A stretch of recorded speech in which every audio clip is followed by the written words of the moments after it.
Bueno, muy buenas tardes para todos, para todas. Muchas gracias por recibirme en este espacio. Un saludo fraterno de mucha resistencia de parte del colectivo de abogados y abogadas José Alvear Restrepo Cajar. Como lo mencionaba hace un momento el presidente, mi nombre es Alejandra Escobar Cortázar. Soy actualmente la coordinadora de litigio internacional del colectivo. Y vengo acompañando este caso desde hace cuando empezó, básicamente.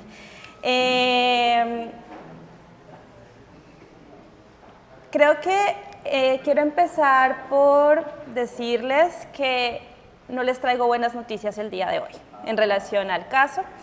Y creo que es importante de una vez iniciar con esta sinceridad porque todas las preguntas, todas las inquietudes y todos los qué será, pues también es un espacio para que los vayamos planteando y podamos pensarnos en estrategias también de acompañamiento, y por eso también reiterarles que como colectivo estamos aquí, estamos presentes y nos gustaría y pueden contar con nuestro apoyo en las determinaciones que se adopten. Sabemos que no va a ser el día de hoy, que justamente es una conversación que ustedes van a continuar, y en ese sentido reiterarles que aquí estamos. Siguiente. Muy bien. Va pasando, yo le hago ceñita. Listo. Entonces, vamos a empezar con cuál es el conflicto central. El Acto Legislativo 01 de 2005 eliminó los regímenes especiales de pensiones a partir del 31 de julio de 2010. Estos en términos generales, por supuesto, hay unas consideraciones particulares en torno al número de semanas, de quienes tenían ya este número, de quienes les faltaba tanto, pero en general lo que hizo el acto legislativo fue eso, y eso tuvo un impacto directo en la convención colectiva que suscribieron ANEBRE y el Banco de la República en 1997. Analizando justamente los impactos de esta determinación de orden legal, pues el 22 de septiembre de 2015 se presenta la petición, nosotros la presentamos como colectivo en nombre de ANEBRE y las afiliadas de ANEBRE por la violación a los derechos, a las garantías judiciales, a la libertad de asociación, la propiedad privada, la igualdad ante la ley, la protección judicial y los derechos económicos, sociales y culturales de la Convención Americana, especialmente en lo que se relaciona con libertad sindical y derecho de asociación, estos no de la convención, sino del protocolo sobre DESCA. Entonces, haciendo un recuento en los antecedentes, el 22 de septiembre de 2015 se presenta la petición. Recordemos que esta es una discusión que venía desde el año 2005. Por supuesto que entre 2005 y 2015 pues hubo también toda una estrategia jurídica que se adelantó, tutelas, acciones de inconstitucionalidad, demandas laborales, pero entonces en esos 10 años pues tomó llegar a una petición que fue presentada el 22 de septiembre. Desde entonces pues vino la información adicional remitida por la peticionaria Cajar, pero también las respuestas elevadas por el Estado colombiano y también respuestas a solicitudes de información elevadas por la Comisión Interamericana. Entonces vamos a hacer un recuento de algo que me parece importante, y es entender cuáles son las etapas del proceso ante la Comisión Interamericana.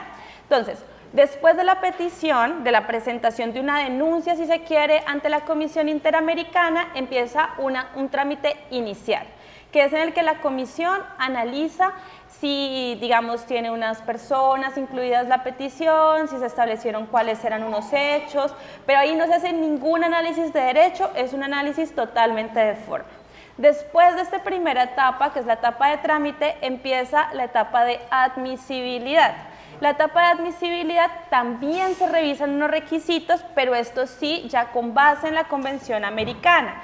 Si potencialmente los hechos que se alegan pueden ser vulneraciones a derechos contenidos en la Convención Americana, si se establece un universo de víctimas o de potenciales víctimas, si se les identifica, si no, si se cumplieron unos requisitos de agotamiento, que ya lo voy a explicar un poquito más. Pero todos estos requisitos son los que se analizan en la admisibilidad. En la admisibilidad no se discute derecho, no se discute si efectivamente estos hechos son una vulneración, si efectivamente es imputable al Estado, sino que son temas más formales en torno al caso. Les decía que esto es importante porque justamente en esta etapa es donde se encontraba la petición de ANEBRE contra Colombia. Es decir, habíamos superado el trámite inicial y nos encontrábamos en la discusión de esta admisibilidad.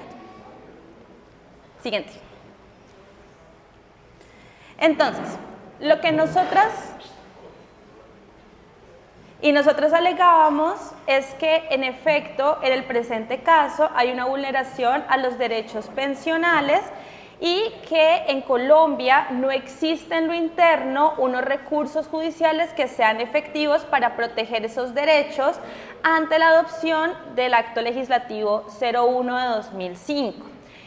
Por su parte, el Estado insistió durante toda esta etapa en que la decisión del Acto Legislativo 01-2005 tiene una índole de sostenibilidad financiera del propio sistema pensional, que no se tratan de derechos sino de expectativas a ser cumplidas y pues que hubo una falta de agotamiento de la vía ordinaria. Ahora, les decía que es una etapa muy formal porque resulta que la Comisión y eventualmente la Corte Interamericana no son recursos de alzada. ¿Qué quiere decir esto? No van a entrar a revisar lo que hicieron los jueces y juezas en lo interno, sino que van a revisar si efectivamente hay una violación de la Convención Americana. Solo pueden iniciar, o más bien, solo pueden conocer un caso cuando los estados no quieren o no pueden cumplir. Son complementarios a lo interno. Y esto es muy importante porque entonces lo que se parte de la base de el Estado es el principal garante de los derechos. Si hay una vulneración de derechos, el primero que tiene que entrar a resolverlo es el mismo Estado. Y para asegurar que sea el Estado el que lo resuelva, las personas antes de acudir a la Comisión, al sistema interamericano, deben agotar los recursos internos. Entonces, ¿qué es lo primero que se nos viene a la cabeza cuando decimos que hay que agotar unos recursos internos? Pues que tienen que existir unos recursos, ¿no? En este caso, lo que se alegó es que habían 3 tipos de recursos que podían ser utilizados por ANEBRE en esta discusión. El primero fue lo que se conocieron como las acciones de inconstitucionalidad, el segundo son las diferentes acciones de tutela y finalmente las demandas laborales. Esos fueron los que presentó el Estado en relación con este caso. Entonces, ¿qué tenemos? La Comisión solo puede conocer de un caso una vez el Estado ha tenido oportunidad de resolverlo y no lo hizo o no pudo hacerlo. Muy bien, ahora sí entremos a estos requisitos de admisibilidad que les mencionaba y cómo los estudió en este caso la Comisión Interamericana. Entonces, lo primero que hay que decir, en el marco de la petición se estableció un universo de 1.375 personas que integran el sindicato y que podrían beneficiarse de la, ahí está bien, de la convención y... No sale igual, qué raro. Ah, está súper grande, no sale todo. No, ahí no está cogiendo esos colores. Sí, no se ven los rojos. Bueno. No sale ni más. Sí. Entonces, los requisitos de admisibilidad. Entonces, lo primero les estaba diciendo, hay un universo de víctimas identificadas que son los y las afiliadas a ANEBRE. Respecto de ellos se remitió toda la información, el número de semanas, a quienes aplicaba o a quienes, digamos, en qué momento aplicó la convención, quienes no y demás.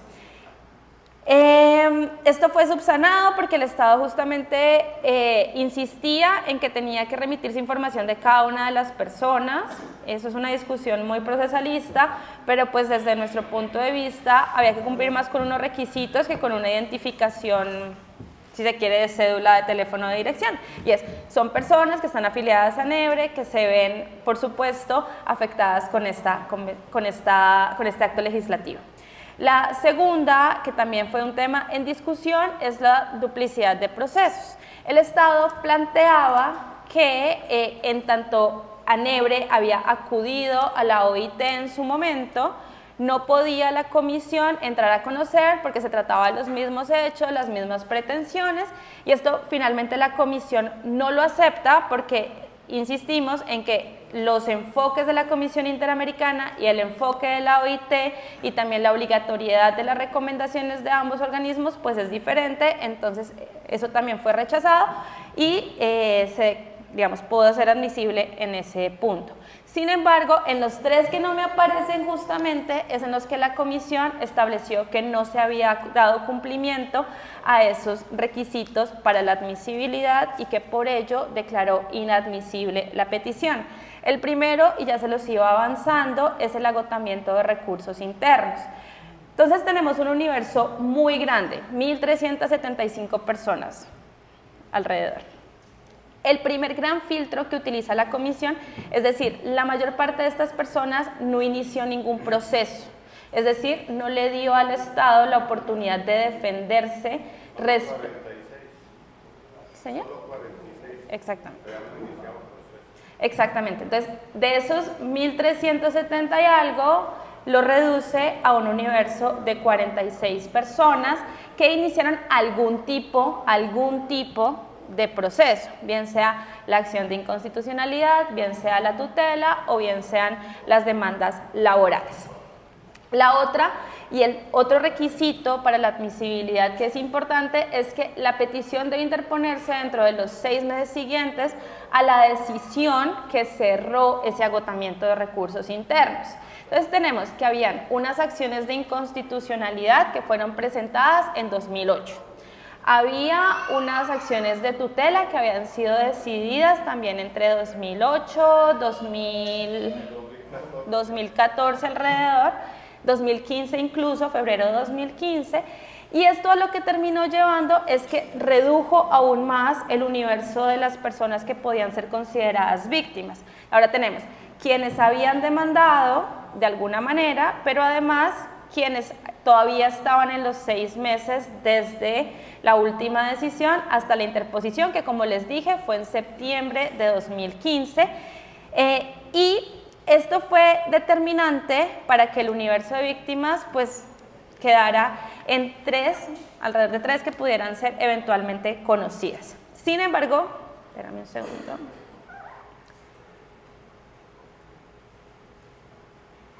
Siguiente, por favor.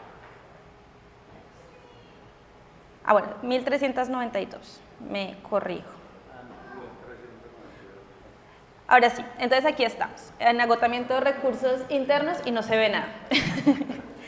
Entonces, de las 46 demandas ordinarias interpuestas por 46 presuntas víctimas, tuvieron su última decisión, bien por casación o por tutela, entre febrero de 2016 y enero de 2024. Salvo 9 personas, la comisión consideró que se agotaron los recursos internos. Entonces, en el fondo, la comisión bajó a 9 personas. Con el plazo que les mencionaba, es decir, muchas de las, o sea, por lo menos 32 acciones de tutela que culminaron con la sentencia SU 555 de 2014, no cumplieron con el plazo de los 6 meses para la interposición porque se presentaron casi un año después. Respecto de la demanda de inconstitucionalidad, pues lo mismo, fue resuelta en 2007 y la petición se presentó hasta 2015.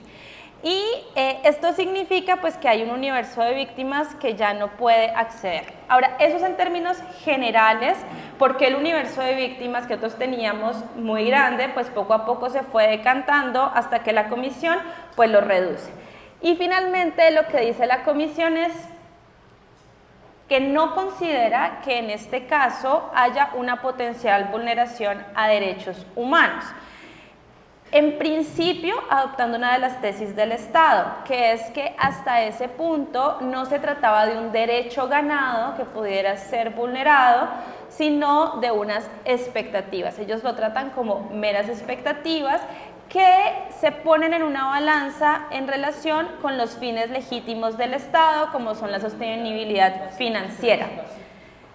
Voy a permitir leerles un apartado que me parece muy importante, y es que lo que dice es que la derogatoria de la Convención Colectiva de 1997, alegamos nosotros, vulnera la libertad de asociarse a un sindicato de cada una de las presuntas víctimas y la capacidad de realizar negociaciones colectivas. Sin embargo, para la Comisión, el acto legislativo 01-2005 limita la capacidad de los sindicatos de negociar a futuro. respecto de pretensiones de los trabajadores de entidades públicas, pero no afecta directamente las presuntas víctimas de esta petición, porque ese fue justamente uno de los puntos que nos parecía importante agregar en la petición, y es que desde el punto de vista de nosotras como peticionarias, sí que hay una vulneración a la libertad sindical y a la capacidad de asociarse y de llegar a convenciones colectivas.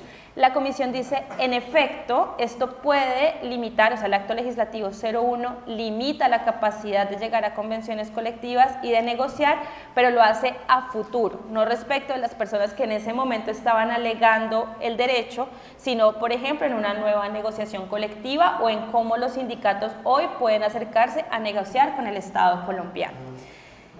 Finalmente, y eso también es un reconocimiento que hace la Comisión, y es que en los diferentes casos que se han presentado, porque efectivamente ANEBR es uno de los sindicatos que ha llevado esto ante el sistema interamericano, pero no es el único, también está Sintrachibor, Sintraisa y Sintraisagen, que están en una etapa de fondo, pero también ha habido otros con antelación. La Comisión no está aceptando la admisibilidad de estos procesos bajo los mismos presupuestos.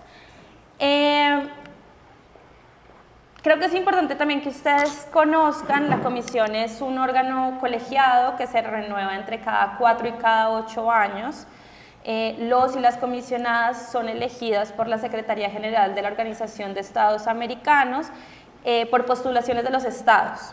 Es decir, ellos, si bien van a cumplir un deber personal, pues son postulados por los estados, y en este punto es una comisión que ha adoptado una línea en la que este tipo de procesos pues no encuentran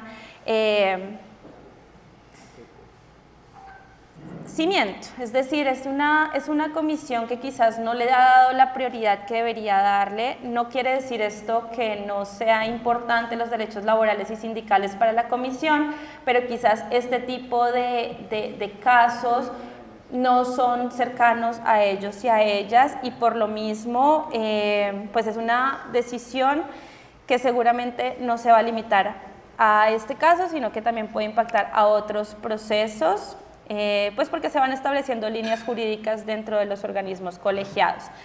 Ese es el estado actual. La comisión siguiente. Esta fue la decisión de la Comisión Interamericana, es decir, inadmitir. ¿Qué pasa? Las decisiones de inadmisión no tienen ningún recurso. Entonces, en el fondo, lo que esto significa es que la petición pues se encuentra archivada y va a ser puesta, bueno, ya salió seguramente en el informe anual de la Comisión Interamericana. Yo creo que sabemos que son noticias complejas. Nosotras